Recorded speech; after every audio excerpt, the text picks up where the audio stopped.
You've always been the one who holds the door, says sorry first, swallows your words to keep the peace. You pride yourself on being nice, polite, agreeable. But what if that very trait, the thing you've built your identity around, is quietly eating you alive? What if being too nice is the reason you feel unseen, misunderstood, and sometimes even used? Carl Jung didn't use the word nice much, but he understood it. He saw through the mask of politeness and straight into the soul that was struggling beneath it. He believed that anything we deny in ourselves, especially to be accepted by others, doesn't disappear. It waits. It grows in the dark. It becomes the shadow. And for so many people, being nice is a mask worn to survive. You've been taught that kindness is a virtue, and it is. But there's a difference between being kind and being too nice. The first comes from strength, the second from fear. And when Jung said, "The most terrifying thing is to accept oneself completely," he was speaking directly to those of us who pretend to be okay when we're not, who say yes while silently screaming no. This video is not about turning you into someone cold or harsh. It's about revealing the quiet ways this over-polished version of you is sabotaging your relationships, your growth, and your peace of mind. Because being too nice isn't harmless. It's subtle, it's hidden, and it's slowly destroying you. Let's talk about how, because most people don't even realize they're doing it. Being too nice doesn't always look like a big fake smile or saying yes to every request. Sometimes it looks like never expressing disappointment, laughing off disrespect like it doesn't sting, constantly managing how others feel, even when it costs your own peace. You've probably heard, "That's just how I am. I don't like drama." But is it really about avoiding drama or avoiding discomfort? Think about it. How often have you chosen silence just to dodge an awkward moment? How often do you sacrifice your needs just to keep others comfortable? The truth is, being too nice is often just fear in disguise. Fear of conflict, fear of abandonment, fear of being called selfish. And over time, that fear turns into a habit so automatic, you start to mistake it for your personality. But Jung would challenge that. He'd ask, is that really you? Or is it who you've learned to be? He believed that the parts of us we push down the hardest are the ones with the most power. When you reject your anger, your desires, your boundaries, all in the name of being nice, you're not being good. You're just being agreeable. And there's a big difference between the two. Consider this. Why do so many people feel exhausted after a simple hangout with friends? Why do they rehearse texts, overthink their tone, or feel guilty for saying, "I'm not available"? It's because niceness has become a performance, and performances are draining. Let's go deeper. You might know someone who's always smiling, always giving, always pleasant, but behind closed doors, they're tired, irritated, even resentful. That's not balance. That's a person suppressing themselves for the sake of being liked. And here's the hard truth. The more you hide who you are to be accepted, the more you lose the ability to love yourself. So ask yourself, how much of your personality is truly yours, and how much of it is a survival strategy? Now let's begin to unravel the damage, starting with the first subtle way being too nice is destroying you, repressing your true feelings. Now, let's be honest. How often do you bite your tongue when something bothers you? How often do you say, "It's fine," when deep down it's anything but? You see, people who are too nice tend to avoid expressing anything that might upset others. But in doing that, you're not just keeping the peace, you're bottling up your truth. And what happens to emotions that never get expressed? They don't disappear. They sink deeper, they rot, they fester. Carl Jung warned us that the emotions we reject don't simply vanish. They retreat into the unconscious, becoming part of what he called the shadow self. This shadow isn't evil. It's just unseen. And the more you repress anger, sadness, frustration, the more it finds sneaky ways to show up. Through passive-aggressive comments, through chronic anxiety, through an overwhelming sense of emptiness that you can't explain. Let's put this into something more tangible. Imagine a friend constantly cancelling plans last minute. You never call them out. You don't want to seem rude or dramatic. But every time it happens, your stomach knots a little tighter. You start feeling distant, maybe even bitter. But you smile, you say, "No worries." And now you're stuck in a relationship that feels fake, all because you couldn't risk the discomfort of being honest. And here's the dangerous part. When you constantly silence your real emotions to protect the feelings of others, you begin to lose touch with your own inner voice. That quiet compass that tells you what's okay and what isn't starts to fade. Jung would say, you're not just hiding your feelings, you're hiding yourself. Think about that. Are you truly being nice, or are you just afraid of being honest? Because the cost of this kind of silence is high. Repressed feelings don't just damage relationships, they damage your health. Studies show that chronic emotional suppression is linked to higher stress levels, heart problems, even immune dysfunction. Your body keeps the score, even when your mouth says everything's fine. So the next time you feel the need to let it slide just to be liked, ask yourself, what part of me am I sacrificing in this moment? That's the beginning of waking up, and once you start listening to those unspoken truths within you, you'll see the next subtle destruction even more clearly. The craving for approval. This one's hard to spot because it often looks like love, like connection, like belonging. But when your sense of worth depends on how others see you, you've handed them the remote control to your self-esteem. And they don't even know they're holding it. Carl Jung would call this a distortion of the persona, the social mask we wear to fit in. The problem isn't the mask itself, it's when you start believing the mask is who you are.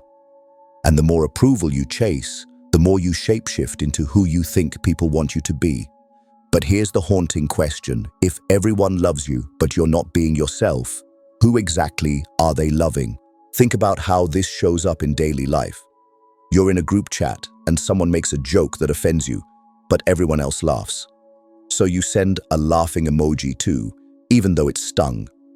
Or maybe you agree with a friend's opinion just to avoid awkward tension, even when you completely disagree. You smile, you nod, you play along, and every time you do, your real self takes a step back into the shadows. This isn't connection, it's self-abandonment disguised as loyalty. And the danger, it never ends. Because approval is addictive. It gives you a quick hit of validation, a rush of belonging, but it fades fast. And then you need more. You start adjusting your voice, your values, your behavior. You become fluent in reading the room, anticipating what others want to hear. But the more you mold yourself for others, the less you know what you even believe. That's the trap. Jung said, the privilege of a lifetime is to become who you truly are. But how can you become that person if your every move is tailored for applause? Here's something worth sitting with. Are you being nice because it's who you are, or because you're terrified of being disliked? That question alone can unravel years of unconscious people-pleasing. The need for approval keeps you running in circles, trying to earn a sense of value that was never meant to come from outside of you. And the more you seek it, the more you give your power away, piece by piece, compliment by compliment, smile by smile. But when you stop chasing approval, something strange happens. You start to remember what it feels like to trust your own voice. And when that voice grows louder, you'll begin to recognize the next quiet danger hiding beneath your niceness. You start attracting the wrong people, manipulators, takers, users, and you don't even see it coming. When you're too nice, you tend to believe everyone else means well too. You give the benefit of the doubt. You overlook red flags. You forgive too soon, explain away bad behavior, and convince yourself that if you're just a little more understanding, things will get better.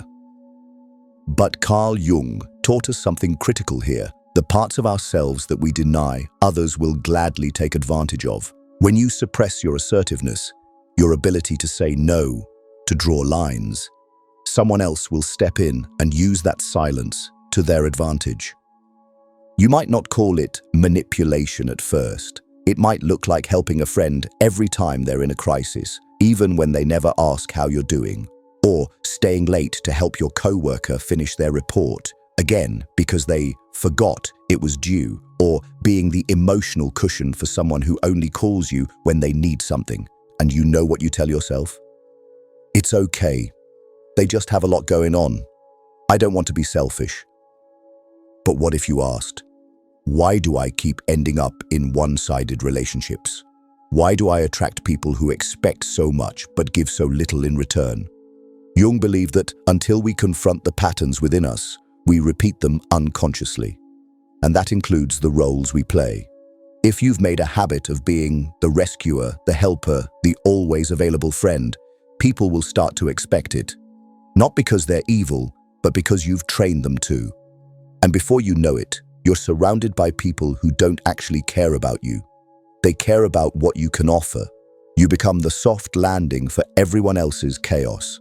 And somewhere along the way, your own needs go unspoken, unheard, unseen. So here's the hard question. Are you being nice because it's who you are, or because it makes you easier to tolerate, easier to use? Being kind doesn't mean letting others walk all over you. Jung would call that a betrayal of the self. And every time you let someone cross your boundaries without consequence, you're silently telling yourself, I don't matter as much. But you do. And when you begin to honor your own worth, when you stop being afraid of seeming mean just because you say no, the dynamic changes. You stop attracting those who feed off your silence. But what if silence isn't just attracting the wrong people? What if it's also stopping you from becoming who you're meant to be? One of the most damaging effects of being too nice is this. You avoid necessary conflict. You see confrontation as something negative, something to be feared or avoided at all costs. But Jung understood something most people don't want to face. Growth is painful, and conflict is often the doorway to that growth. Ask yourself, how many times have you swallowed your opinion, laughed off an insult, or let something slide simply because you didn't want to start drama? Maybe it was your partner making a dismissive comment in front of others. Maybe your boss ignored your idea in a meeting, then praised someone else for repeating it. You noticed, you felt it, but you told yourself it wasn't worth the trouble, that staying calm, staying composed, staying agreeable was the higher road. But what if avoiding that conversation cost you more than having it? Conflict isn't the enemy. Repressed truth is. When you avoid tension, you also avoid honesty. You create relationships that are built on eggshells, fragile, polite, and ultimately dishonest. You can't be truly close to someone if you're never willing to be real with them. Carl Jung once said, "There is no coming to consciousness without pain." That means you cannot become your full, authentic self while hiding from discomfort. The very thing you're avoiding, the awkward conversation, the honest disagreement, the boundary, is what might actually set you free. When you're too nice, you prioritize peace on the surface while letting chaos grow underneath. And over time, that inner chaos leaks out. In resentment, in withdrawal, in silent frustration that nobody else understands because you never gave them the chance to. So, here's the deeper question. Are you keeping the peace, or are you just delaying the storm? Being nice doesn't mean being passive. It doesn't mean being silent when something matters. It means being kind and honest, respectful and direct. And if that honesty shakes up the false peace you've been maintaining, good. That's not destruction, that's awakening. And once you stop running from conflict, you'll uncover another hidden cost of niceness that's even heavier.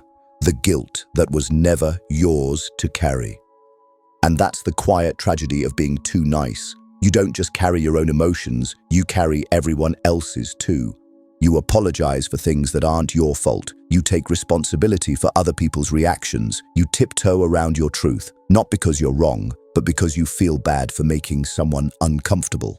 Over time, guilt becomes your default setting, even in moments where you've done absolutely nothing wrong. But where does this guilt come from? Carl Jung believed that our behaviors are often shaped by unconscious conditioning, patterns formed in early life, long before we even had words for them.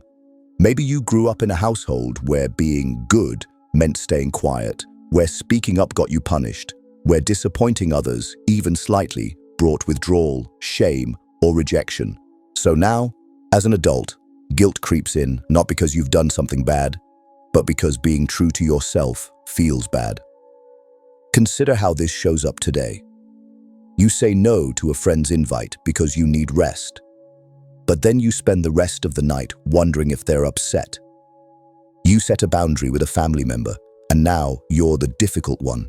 You make a choice for your own mental health, and guilt whispers, "Was that selfish?" This isn't morality, it's programming, and the more you let guilt guide your choices, the more disconnected you become from your actual values. Jung would say, this is how we lose the self, by constantly bending under invisible expectations. Expectations we never agreed to in the first place.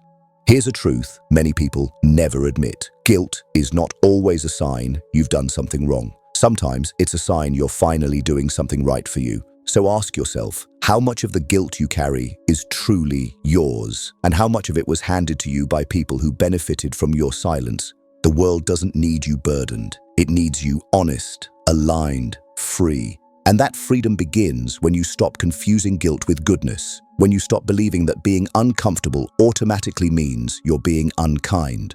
Because as long as you wear guilt like a badge of honor, you'll keep betraying yourself to make others feel better. And that betrayal has a consequence far more corrosive than guilt. It turns into silent, burning resentment. But here's the thing most people miss. It's not always resentment toward others. Often, it's directed at yourself. You start to question why you said yes to something you didn't want to do, why you stayed quiet when you should have spoken up, why you let someone cross your boundaries. Again, and every time you betray yourself for the sake of keeping things nice, a small part of you gets angry at you.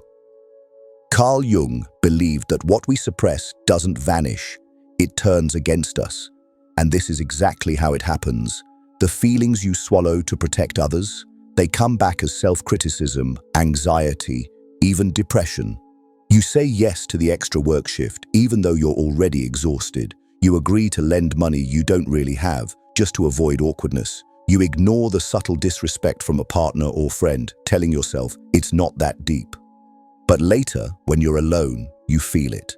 That internal sting, the tension in your chest, the mental spiral of, why didn't I just say no? This is how being too nice turns into quiet self-hatred. You keep choosing others over yourself until it becomes a reflex. Until one day you wake up and barely recognize what you even want because your whole life has revolved around not disappointing anyone else. And yet, despite all your efforts, people still leave. People still get mad. People still misunderstand you. So you're left thinking, I did everything right. Why do I feel so wrong? Because you weren't being you. Resentment is the emotional bill that comes due after too many compromises. It shows up in your body, in your mood, in your energy. And if you don't address it, it slowly poisons your self-worth. You start believing you're weak, or too emotional, or not enough, when in reality, you've just been too accommodating for too long.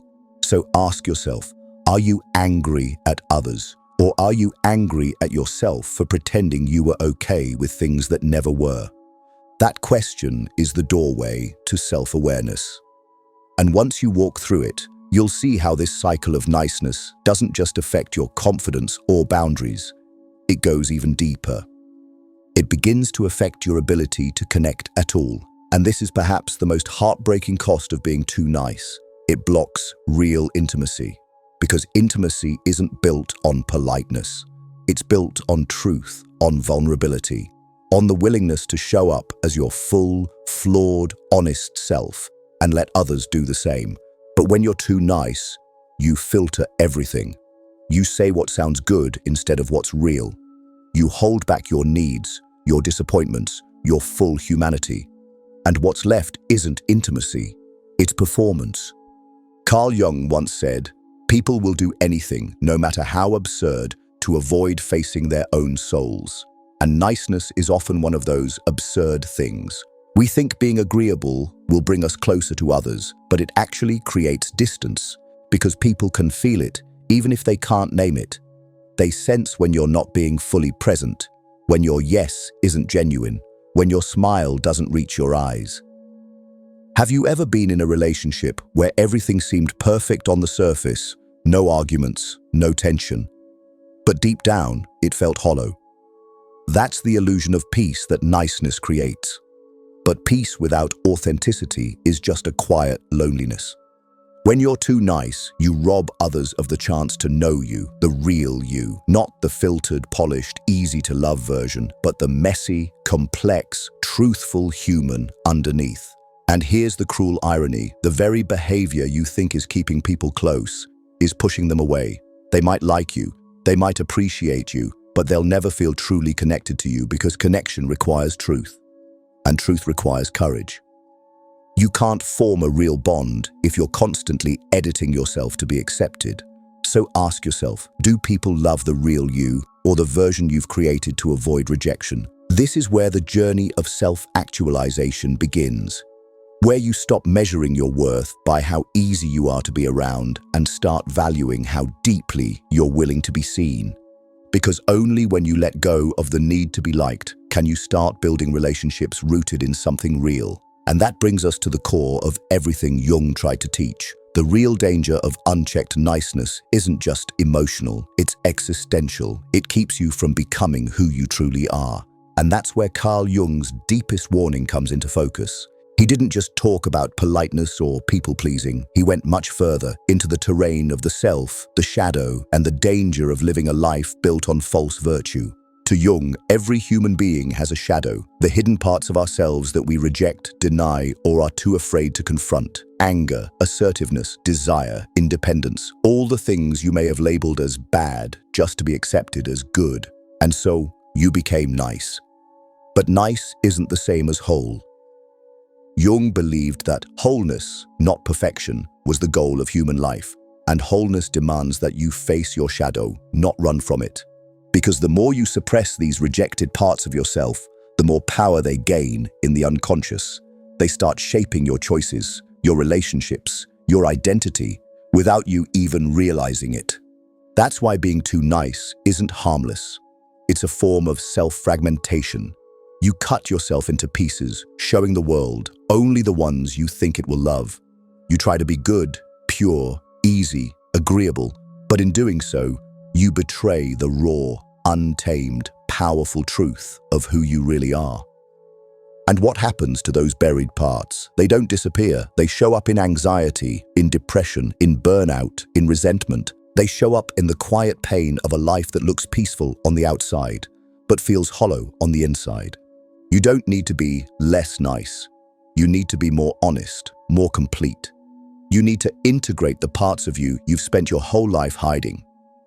The part that wants to say no, the part that feels angry, the part that longs for freedom, the part that refuses to apologize for existing, because that's what Jung meant when he said, "I'd rather be whole than good." So here's the final question.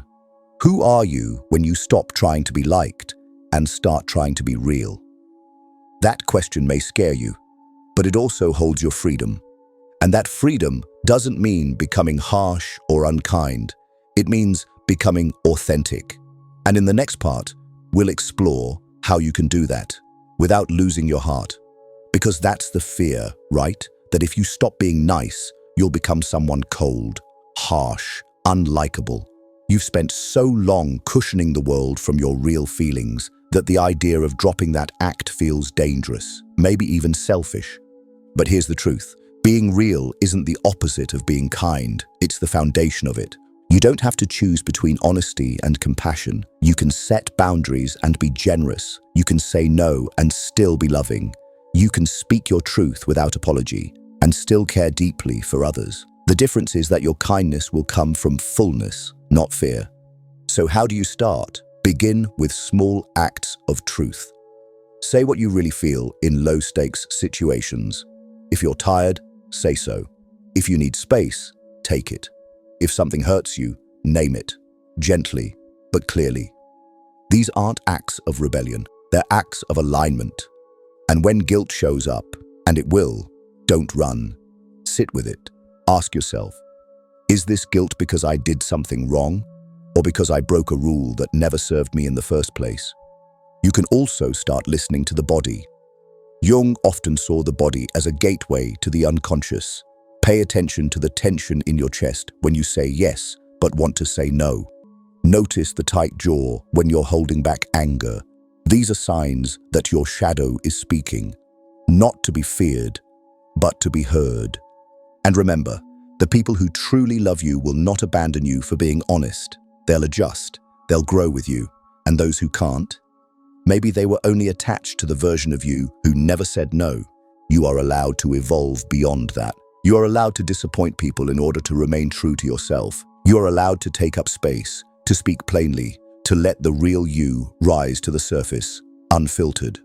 Carl Jung believed that the journey to the self wasn't about fixing who you are. It was about uncovering who you were before the world told you who you should be. So ask yourself, maybe for the first time in a long time, what would my life look like if I chose honesty over approval, wholeness over perfection, realness over performance?